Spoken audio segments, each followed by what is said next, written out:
My name is Whitney Caldwell. I'm 29 years old, and I need to tell you about the day a lab technician saved my marriage by accident by simply remembering my face.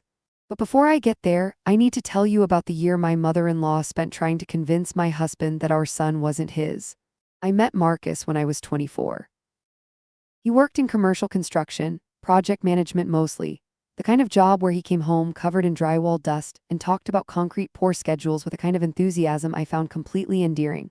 We dated for 2 years before he proposed at his sister's lake house, badly, nervously, dropping the ring box in the grass before he found it again. I said yes before he even finished the sentence. His mother Diane was at the lake house. She hugged me when Marcus told her. She cried, actually real tears, the kind that streak mascara. She told me she'd always wanted a daughter and that she was so happy Marcus had found someone who made him laugh the way I did. I believed every word of it. I want to be clear about that because what happened later makes it tempting to go back and find the warning signs, to convince myself I should have known. But I didn't know. Diane was warm and present and seemed to genuinely love me for the first year and a half of our relationship. She came to our apartment for Sunday dinners. She helped me pick out my wedding dress, sitting in the bridal shop with a glass of champagne, telling the consultant which silhouette would flatter me best. The wedding was small, 80 guests, a barn venue outside of Nashville, string lights and a band that played too loud and too well. Diane gave a toast that made. She talked about watching Marcus grow up alone after his father left when Marcus was 6, and about how she'd prayed for someone who would love him the way he deserved. I thought I had married into a family that wanted me there. The shift happened slowly enough that I almost missed it. It started, I think, around the time Marcus and I got pregnant. We'd been married just over a year. We told Diane before almost anyone else. She cried again, hugged me again, said she couldn't wait to be a grandmother. But something in her tone changed in the months that followed. Small things.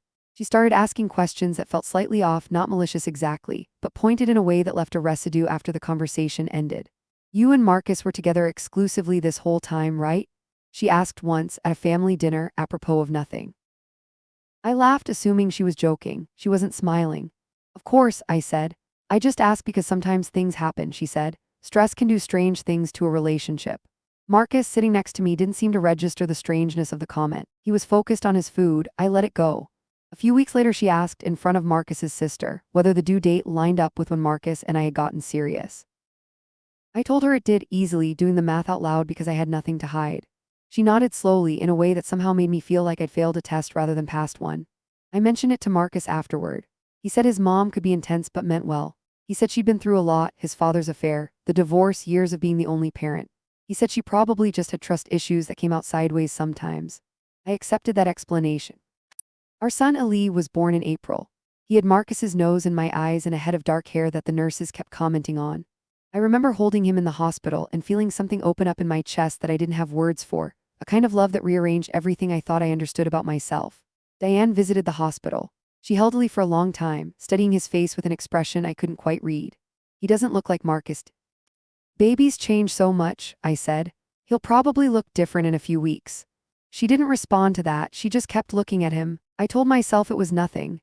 New grandmothers say strange things. I was exhausted and hormonal and choosing not to read into every comment that crossed a room. Ali was about 4 months old when things escalated. Marcus came home from a Sunday visit to his mother's house. A visit I hadn't joined because Ali had a slight cold and I didn't want to take him out, and he was quiet in a way I'd learned to recognize as meaning something was wrong. What happened? I asked. He sat down at the kitchen table and didn't look at me right away. My mom thinks Ali might not be mine, he said. I stood very still. What? She's been saying it for months. I didn't want to tell you because I thought it was just, I don't know, her being weird. But today she sat me down and said it directly. She said Ali doesn't look like our side of the family at all. She said she's noticed things. She said as his father I deserve to know for sure. I felt the floor tilt slightly under me. Marcus, I have never been with anyone else since we got together, you know that. I know, he said. But there was something in his voice, not full conviction, something thinner than that. Do you believe her? No, he said too quickly. I don't know, I don't think so, but she's planted this thing in my head and I can't get it out now. I sat down across from him. I asked him to look at me. I have never cheated on you, I said. Not once, not close to it. I don't know what your mother thinks she's seeing, but it isn't real. He nodded. He said he believed me. But 3 weeks later he brought it up again. Not aggressively, almost apologetically, like he hated himself for saying it. Would you consider doing a paternity test? Just so we have it, just so this is settled and we never have to think about it again. I felt something crack open in my chest that had nothing to do with love. I want to be honest about how I felt in that moment because I think it matters. I wasn't only hurt, I was furious. Furious that a woman who had hugged me at my own wedding had spent months whispering doubt into her son's head until it became something he could no longer dismiss. Furious that I was being asked to prove my own fidelity through a laboratory test because someone else's paranoia had become contagious. But I also understood, underneath the fury, that Marcus wasn't entirely to blame. He had grown up with a mother whose trust had been destroyed by his father's betrayal. He had absorbed, somewhere deep down, the belief that infidelity was always lurking, always possible, always worth checking for. Diane hadn't created that fear out of nothing. She had built it carefully over 20 years and handed it to her son without him ever realizing he was carrying it. I agreed to the test. Not because I doubted myself for a second, but because I understood that the doubt was going to sit in our marriage like a stone until it was removed. We went to a lab in Franklin, a clinical-looking building near the hospital, on a Tuesday morning in August. Lee was 8 months old by then, chubby and curious, reaching for everything in the waiting room. The technician who called us back was a woman in her 50s named Carol Ann, brisk and professional, the kind of person who has clearly done this exact procedure thousands of times and has no patience for drama. She swabbed the inside of Lee's cheek. She labeled the samples, sealed them, and told us results would be available in 5 to 7 business days through the patient portal. I held Lee on my hip in the parking lot afterward and felt something I hadn't expected, not nervousness exactly, but a kind of grim determination. I knew what the results would say. I just needed everyone else to know it too. The 7 days were some of the longest of my life. Marcus was distant during that week, not unkind, just somewhere else mentally, somewhere I couldn't quite reach him. I caught him staring at Elise sometimes with an expression I couldn't read, searching almost like he was trying to find proof of himself in our son's face and couldn't quite locate it. Diane called twice during that week, asking Marcus for updates. I didn't hear the calls, but I heard about them afterward, the way Marcus would go quiet for now. On day 6, the results came in. Marcus opened the portal on his phone while we were sitting on the couch, Eli asleep in his bouncer between us. I watched his face as he read. He went pale. "What does it say?" I asked, my heart suddenly hammering despite everything I knew to be true. He turned the phone toward me. The probability of paternity was listed at 0%. Marcus Caldwell was excluded as the biological father of Eli Caldwell. I read it through. I felt the room tilt sideways, felt something cold drop through my stomach. "That's not possible," I said. "It's right here," Marcus said. His voice was strange, flat, like he was reading from somewhere very far away. "Marcus, I have never been with anyone else. This is wrong. The test is wrong." He didn't say anything. He just stared at the screen and then at Ali, sleeping peacefully in his bouncer with no idea that his entire existence was being questioned 6 feet away. I don't fully remember the rest of that evening. I remember crying in a way I had never cried before, not sadness exactly, but a kind of desperate, cornered panic, the feeling of being accused of something you know with complete certainty you didn't do, and having no way to make anyone believe you. Marcus slept on the couch that night. I lay in our bed alone and stared at the ceiling and tried to understand how a piece of paper could undo 8 months of motherhood, 2 years of marriage, every truth I had ever told him. I didn't sleep. In the morning, I called the lab. I asked to speak to someone about the results. I was transferred twice before I reached a woman in administration who listened to my concerns with polite detachment and told me that lab errors were extremely rare but not impossible, and that I was welcome to request a retest if I wished to dispute the results. I requested a retest immediately. Marcus came with me, though the drive there was almost entirely silent. He looked exhausted, hollowed out, like a man who hadn't slept either. I wanted to be angry at him, and I was, but underneath the anger I could see how much this was destroying him too. The idea that his mother might have been right. The idea that everything he'd built with me might have been built on a lie. We arrived at the lab and checked in at the front desk. And that was when something happened that changed everything. The technician who came out to greet us at the front desk wasn't Carol Ann. It was a younger woman, maybe early 30s, who introduced herself as Megan. She pulled up our file on her computer and her expression shifted slightly, not alarm exactly, but attention focus. "You were here on the 14th, she said, not a question. "Yes," I said. "I remember you," Megan said slowly. "I was the one who actually drew the samples that day." Carol Ann had stepped out for a few minutes. There was another family in the waiting room with an appointment around the same time, and I covered the collection while she handled some paperwork. I felt something shift in the room, some tension I couldn't quite name. "Was there another family being tested that day?" I asked. Megan was quiet for a moment, the careful quiet of someone choosing words inside a system that doesn't want her to say too much. "I can't discuss other patients' information," she said, "but I want to pull the chain of custody documentation on your samples before we proceed with anything else." She disappeared into the back office for almost 20 minutes. Marcus and I sat in the waiting room without speaking. Lee, in his carrier at my feet, babbled happily at a mobile hanging from the car seat handle, utterly unaware that his parents were sitting 6 feet apart, unable to look at each other. When Megan came back out, her face had changed completely. She asked to speak with us in a private room. We followed her into a small office with a desk and 2 chairs. She closed the door. She sat down across from us with a folder in her hands and an expression that was somewhere between professional caution and genuine concern. "I need to walk you through something," she said, "and I need you to understand this isn't something we take lightly. We have very strict chain of custody protocols specifically to prevent this kind of error, but protocols only work if every step is followed exactly every time." "What happened?" Marcus asked. His voice cracked slightly on the second word. Megan opened the folder. "On the day of your appointment, there was another family scheduled 40 minutes after you, also for a paternity test. Different last name, similar enough first name on the child that I'm now concerned there was a labeling error. During the brief period, Carol Ann stepped away and I was covering both intake processes. I felt my breath catch. Are you telling me the samples were mixed up? I'm telling you I need to verify that, and I want to do it correctly this time, with full documentation witnessed by both of you start to finish. I'm not going to speculate further until But I wanted you to know what I'm investigating because I think you deserve transparency." She redrew the samples herself that day with both Marcus and me watching every step. She labeled everything in front of us. She had a colleague witness and initial the chain of custody form. She told us this round would be processed by a different technician entirely, as an additional safeguard, and that she was personally going to follow up with the lab's quality assurance department about what had happened with the first test. We left that office not knowing anything for certain, but knowing, for the first time in 6 days, that there was a real possibility none of this had anything to do with me at all. The new results took 5 days. I have never experienced 5 days like those 5 days. Marcus and I existed in a strange suspended state, not quite reconciled, not quite separated, both of us aware that something larger than our marriage was hanging in the balance, both of us terrified to hope. On the 5th day, the lab called instead of posting results to the portal. They wanted to deliver this one personally.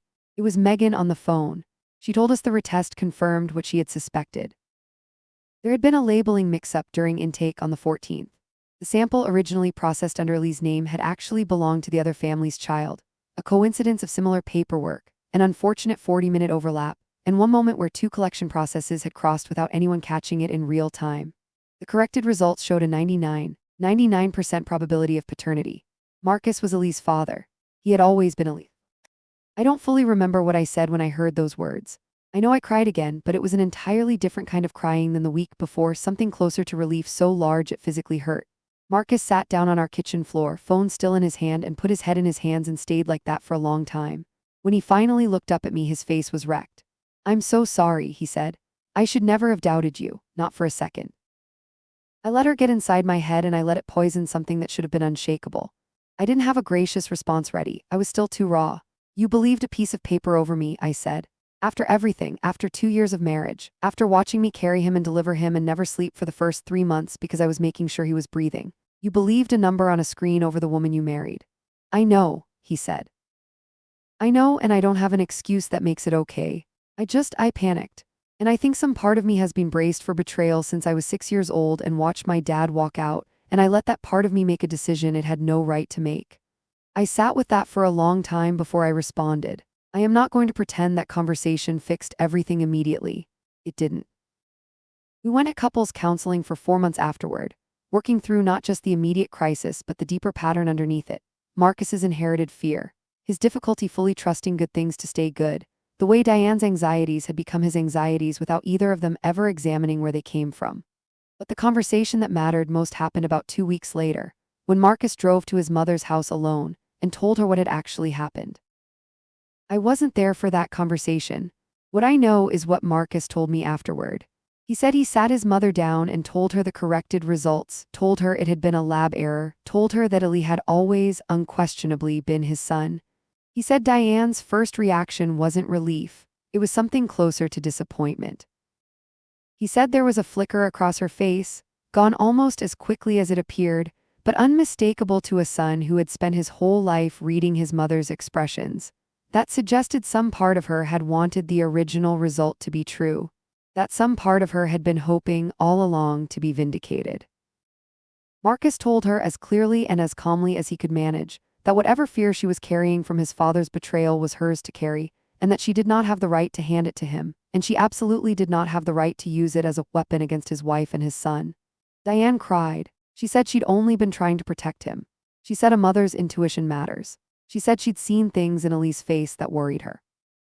Marcus told her that her intuition had been wrong, completely and provably wrong, and that the cost of being wrong had nearly destroyed his marriage, and that going forward she needed to either trust the family he had built or step back from it. That conversation changed our relationship with Diane permanently. Not severed it entirely, she's still Ellie's grandmother, she still sees him, we still go to her house for holidays. But something fundamental shifted. Marcus stopped automatically absorbing her anxieties as his own. I stopped extending the benefit of the doubt I'd once given so freely. We requested, through the lab's patient advocacy department, full documentation of what had happened with the original test, the chain of custody error, the corrective action taken, written confirmation that the lab had reviewed its intake procedures as a result. I don't know exactly why I needed that piece of paper so badly, but I did. I needed something official and permanent that said, this was real, this was a mistake, and it was not me. I keep that documentation in a folder at home, the way some people keep marriage certificates or birth records. It sits in our fireproof box along with Ellie's birth certificate and our wedding license. 3 documents that together tell a strange, true story about how close we came to losing everything over a 40-minute scheduling overlap. And one moment. He has Marcus's nose and my eyes and a laugh that sounds exactly like his father's. There is no question anymore, not in my mind and not, I believe, in Marcus's, about who he is or where he came from. Diane visits less often than she used to. When she does come, she's careful in a way she never used to be, quieter, more deferential, aware that the ground beneath her has shifted and that she's the one who has to earn back what she lost. I think about Megan sometimes. The technician who happened to remember my face, who happened to notice the overlap in scheduling, who chose to investigate rather than simply confirm what the system had already told us. I think about how close we came to never having that conversation at all. How if a different technician had processed our retest request, if Megan hadn't been working that particular morning, if she hadn't happened to recall the other family's appointment, we might still be living inside a lie that had nothing to do with either of us. I sent her a card a few months later. I don't know if that's something people normally do, but it felt necessary. I told her that she had no idea what she'd actually saved that day, and that I would be grateful to her for the rest of my life.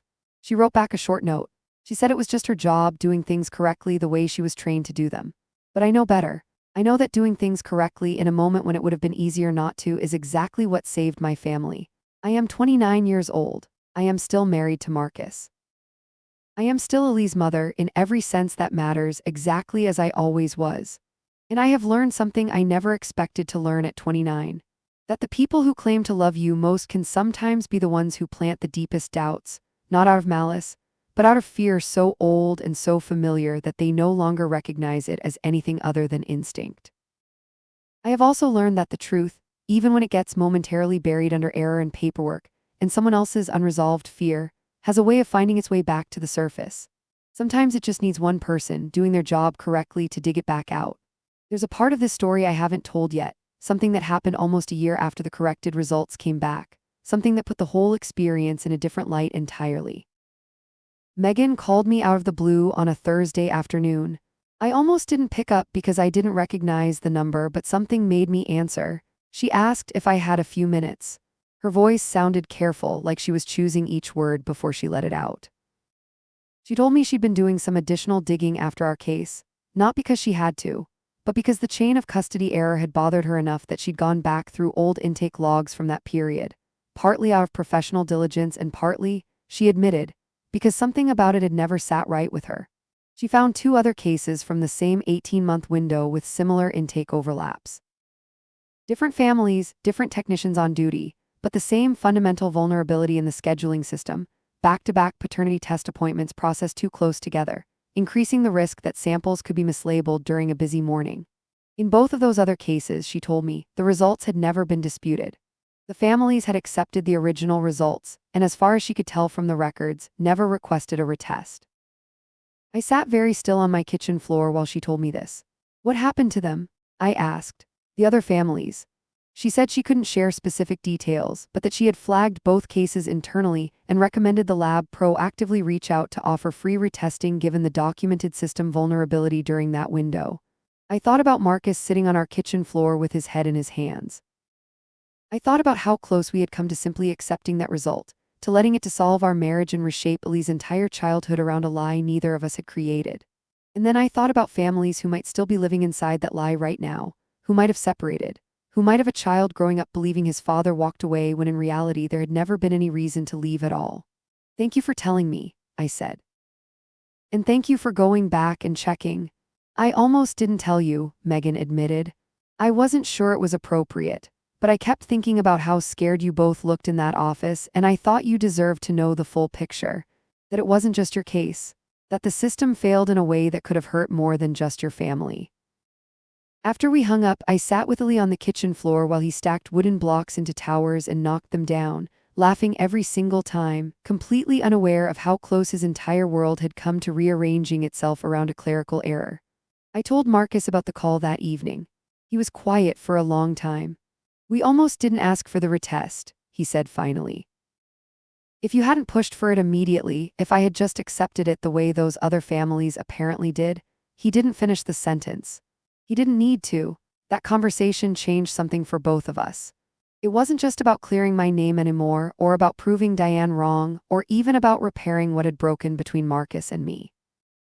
It became, in a strange way, about understanding how fragile the truth can be when it's filtered through a system that isn't built to catch its own mistakes, and how much depends on someone, somewhere, being willing to question a result instead of simply accepting it because it came from an official source.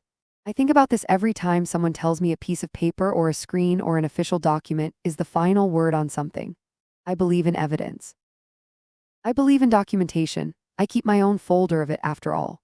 But I also believe now, in a way I didn't before any of this happened, that evidence is only as good as the humans who collected it, and that humans make mistakes, and that the willingness to question those mistakes is sometimes the only thing standing between a family staying together and a family being destroyed by an error nobody meant to make.